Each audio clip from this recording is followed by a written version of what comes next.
Assalamualaikum warahmatullahi wabarakatuh. Perkenalkan, nama saya Fauzi Aldina, NIDN 1315058401. Saya dosen Universitas Jabal Ghafur Shigli, Fakultas Perguruan Ilmu Pendidikan, Program Studi Bimbingan dan Konseling. Dalam hal ini saya mengampu beberapa mata kuliah, diantaranya adalah psikologi konseling, konseling lintas budaya, bimbingan konseling sosial. Dalam hal ini saya akan memaparkan atau akan membahas satu mata kuliah, yaitu bimbingan dan konseling lintas budaya. Bimbingan konseling lintas budaya adalah salah satu mata kuliah yang memfokuskan tentang pemahaman kepada mahasiswa terhadap budaya, baik itu budaya di dalam lokal di Aceh maupun budaya di luar. Artinya dalam konseling lintas budaya ini mengajarkan kepada mahasiswa budaya-budaya atau etik-etik dan sebagai lintas budaya nasional di Indonesia maupun di luar. Dalam hal ini kita akan menyaksikan atau melihat proses belajar mengajar konseling lintas budaya dalam ruang. Ayo kita lihat prosesnya. Assalamualaikum warahmatullahi wabarakatuh. Waalaikumsalam warahmatullahi wabarakatuh. Selamat pagi anak-anak. Pagi. Gimana pagi hari ini? Alhamdulillah. Oke, sehat. Tidak ada yang sakit kan?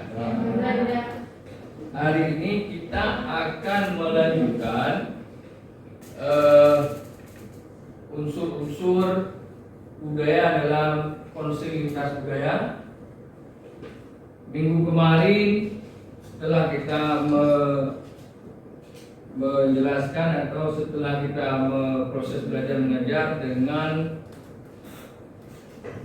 konsep dasar konseling lintas budaya, hari ini kita akan melanjutkan dalam topik unsur-unsur budaya dalam konseling lintas budaya. Mungkin ada yang sudah belajar minggu lalu atau belajar ke minggu ini dalam topik unsur-unsur budaya dalam konseling lintas budaya. Ada yang sudah memahami atau belum nih? Pernah mendengarkan konseling lintas budaya yang ada unsur-unsurnya? Belum ya? Nah, makanya kita membahas ini sekarang. Oke, kita masuk saja teman-teman. Unsur-unsur budaya dalam konseling lintas budaya ini ada 3. Ini menurut Locke dalam Brown tahun 88, 3 unsur pokok yang ada dalam konseling lintas budaya. 3 unsur pokok yang ada dalam konseling lintas budaya. Yang pertama, individu atau konseling itu dia punya karakter yang khas atau dia mencerminkan diri sendiri. Dan kalau misalnya nggak ada dia, berarti tidak ada unsur lintas budayanya. Artinya harus ada si konseling dan harus ada yang khusus dalam si konseling tersebut. Oke, itu yang pertama. Individu atau si konseling yang khas atau pentingnya individu tersebut. Kalau memang nggak ada orang, siapa yang khas kan? Siapa yang kita sebutkan di lintas budaya tersebut? Artinya harus ada manusianya atau harus ada si konselingnya. Maka itulah individu disebut dengan sangat penting. Nah, dan dia punya perlakuan atau punya karakter yang khas, yang khusus dengan atau berbeda dengan konsili-konsili yang lain. Itu yang pertama. Saya lanjutkan. Yang kedua di sini. Ya, yang kedua, konselor membawa nilai-nilai yang berasal dari lingkungan budayanya. Ada yang ini, ada yang sudah belajar. Apa itu dimaksud dengan konselor membawa nilai-nilai yang berasal dari lingkungan budayanya? Oke, nggak apa-apa, nanti kita perjelas. Ini kita lihat dulu secara garis besar 3 unsur budaya dalam komunitas budaya. Yang ketiga, konseling yang datang menemui konselor juga membawa seperangkat nilai dan sikap yang mencerminkan budayanya. Artinya apa? Dia, si konseling ini, ketika menghadapi atau berjumpa dengan si konselor, dia pasti punya karakter tersendiri dia. Dia pasti berbeda dengan konselor. Dia punya jati diri sendiri. Artinya misalnya dia datang dari luar Aceh misalnya, atau dari satu kabupaten atau satu provinsi yang berbeda kabupaten. Misalnya kalau di Aceh ini ada banyak perbedaan. Di Aceh ini kan luas. Aceh luas. Misalnya kita ini di Kabupaten Pidi berbeda dengan Aceh Tengah atau budaya Gayo, atau dengan di Aceh Selatan. Ini ada budaya atau kearifan lokal, budaya-budaya yang berbeda dengan konsili atau konsol misalnya. Nanti kita bahas lagi. Oke. Ini kita bahas individu yang dinamakannya individu yang penting dan khas itu apa? Nah, ini baru kita bahas ini. Konselor dan klien berasal dari latar belakang budaya yang berbeda dan melakukan konseling dalam latar belakang budaya si klien. Misalnya konselor, kita sebagai konselor berbeda budaya dengan konseling, tapi tempat proses konselingnya di tempat konseling atau klien. Itu makanya harus sebagai konselor lintas budaya kita harus menghargai atau harus menanyakan apa budaya dia atau bagaimana budaya setempat, karena kita orang Muslim, ya kan? Kita misalnya lewat menjadi guru lah pada PNS ya, menjadi guru di provinsi lain, misalnya di Sumatera Utara. Kita kan budaya orang Aceh,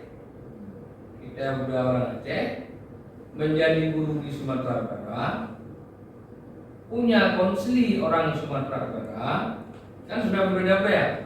Kita budaya Aceh, si konsili budaya Sumatera Utara, orang Medan, dan tempat konselingnya, proses bimbingan konseling lintas budaya di Medan itu harus mengikuti bagaimana?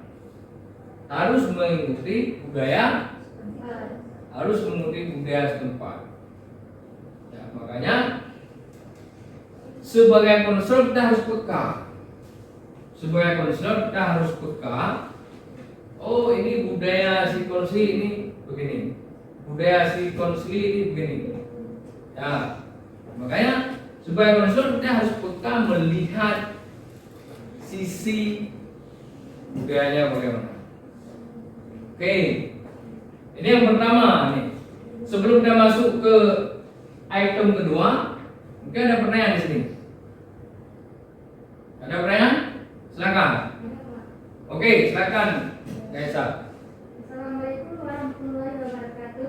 Waalaikumsalam warahmatullahi wabarakatuh. Silakan. Ya, Desa Pratika ingin bertanya, Mhm. bagaimana kalau misalnya si konseling berbeda agama dengan si konselor? Si konseling berbeda agama dengan Si konselor. konselor. Berarti konteksnya ini si konseling ini kan di daerah dia sendiri kan, karena kan konselor yang proses konselingnya di tempat si konseling, tapi berbeda-beda dan berbeda agama lagi. Ya, ini rumit berarti ini. Setelah beda budaya, beda tempat, tambahan beda agama. Misalnya kalau sama budaya oke kan, tapi ini tambah satu lagi berbeda agama. Oke, ada yang mau jawab? Silakan teman-teman. Saya Pak. Ya, oke, silakan. Saya Alvaniswa, Oke. ingin menjawab pertanyaan dari Desa Pratika. Ya, Dalam proses konseling, konselor harus tetap mengedepankan serta mengikuti agama dan budaya setempat. Apalagi konseling ini berbeda agama dengan konselor. ya, baik. Artinya, ya harus kita ada penguatan. Tidak boleh tawar menawar ketika bicara agama. Tidak boleh tawar menawar ketika bicara agama. Kita harus menghargai agama orang lain. Kita sebagai konselor misalnya kita beragama Islam, Muslim kan, si konseli misalnya beragama Kristen. Kita harus menghargai agama si konseli. Karena makanya disitulah keunikan atau ke apa nama itu nilai-nilai konselinitas budaya disitulah. Kenapa ini terjadi lintas budaya ini? Ada mata kuliah konselinitas budaya. Karena disitulah ruang masuk menyamakan persepsi, menyamakan budaya, menghargai atau merasakan harus peka dengan budaya-budaya orang lain, agama, apalagi tentang agama itu lebih mendalam lagi. Cuma di sini hanya menjelaskan tentang budaya. Ada yang kaitannya dengan agama, tapi itu malah lebih dalam lagi prosesnya. Maka di sini kita bahas tentang budaya saja. Yang perlu kita harus garis bawahi adalah sebagai konselor kita harus peka bagaimana budaya si konseli, bagaimana tempat dia, dan bagaimana atau apa agama dia. Itu harus peka. Makanya ini kita harus belajar.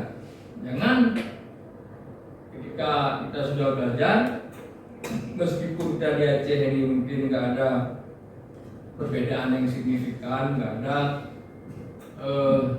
misalnya di tempat kita ini kan sedikit kan, di Banda Aceh mungkin sudah, tapi di tempat orang di Jawa misalnya di Pulau Jawa itu sangat multikultural, banyak budaya, ada orang Aceh, orang Medan, sampai Papua, Kalimantan, Sulawesi jadi satu kampus. Makanya disitulah kita menerapkan lintas konselinitas budaya atau menjadi seorang konselor yang peka terhadap budaya orang lain. Apalagi tentang agama itu lebih dalam lagi. Oke. Nah, ini yang kedua dari tiga tadi. Konselor membuat nilai-nilai yang berasal dari lingkungan budaya. Pembahasannya, konselor berasal dari latar belakang budaya yang berbeda dan melakukan konseling dalam latar belakang budaya konselor. Itu seperti kita misalnya dari segi budaya kita, budaya di Aceh sini ada konsili orang luar, orang Medan misalnya, atau orang dari Pulau Jawa, dengan proses konseling dengan budaya kita, tapi kita harus peka dengan budaya dia. Ada nilai-nilai yang berbeda dengan kita, meskipun dia tinggal di sini, meskipun dia tinggal di daerah kita yang mayoritas kita orang Aceh, dia hanya sendiri atau satu keluarga, tapi tetap memahami atau menanyakan budaya-budaya yang ada di si konsili, meskipun prosesnya di tempat kita, kita tidak boleh kamu sudah tinggal di sini harus mengikuti budaya orang sini tentang hal lain misalnya, apalagi seperti tadi kan ada kaitannya dengan agama, itu tidak boleh. Tapi tentang budaya ini kita harus memahami ada satu nilai-nilai Kristen di dalam budaya, meskipun terkadang ada orang luar yang datang ke Aceh, malah orang luar itu yang membuka ruang budaya terhadap budaya-budaya Aceh. Artinya orang ini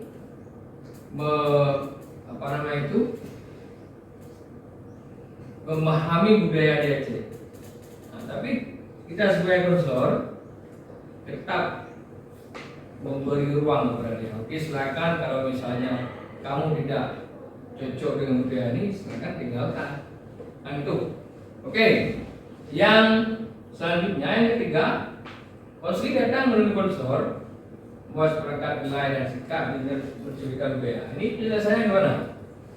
Konselor dan konseling berasal dari latar belakang berbeda, budaya berbeda, dan proses konseling di tempat berbeda pula.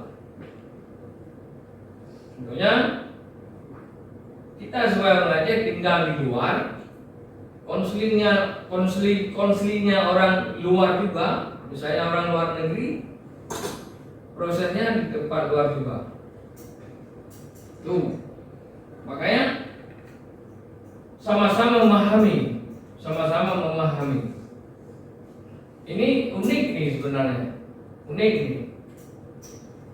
Di tempat lain bertemu, konselor dan konseli bertemu di Bali misalnya, ya kan?